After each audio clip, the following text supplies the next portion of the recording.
আন এটা গুৰুত্বপূৰ্ণ খবৰ যুদ্ধ বিৰতি হলেও অব্যাহত থাকিব ভাৰতীয় সেনাৰ অপাৰেশ্যন সিন্দুৰ পাকিস্তানৰ লগতে বিশ্ববাসীক জনালে প্ৰধানমন্ত্ৰী মোদীয়ে হিপাৰৰ পৰা গুলি চলিলে ইপাৰৰ পৰা গোলা চলিব বুলি হুংকাৰ সন্ত্ৰাসবাদীৰ যিকোনো কাৰ্যক যুদ্ধ বুলি গণ্য কৰিব ভাৰতে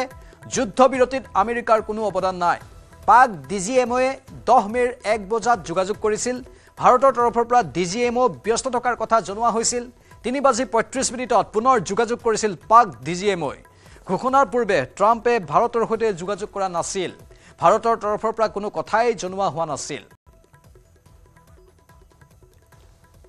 যুদ্ধ বিৰতি হলেও অব্যাহত থাকিব ভাৰতীয় সেনাৰ অপাৰেশ্যন সিন্দুৰ পাকিস্তানৰ লগতে বিশ্ববাসীক এই কথা জনাই দিছে ভাৰতবৰ্ষৰ প্ৰধানমন্ত্ৰী নৰেন্দ্ৰ মোদীয়ে হিপাৰৰ পৰা গুলি চলিলে ইপাৰৰ পৰা গোলা চলিব বুলি হুংকাৰ সন্ত্ৰাসবাদীৰ যিকোনো কাৰ্যক যুদ্ধ বুলি গণ্য কৰিব ভাৰতে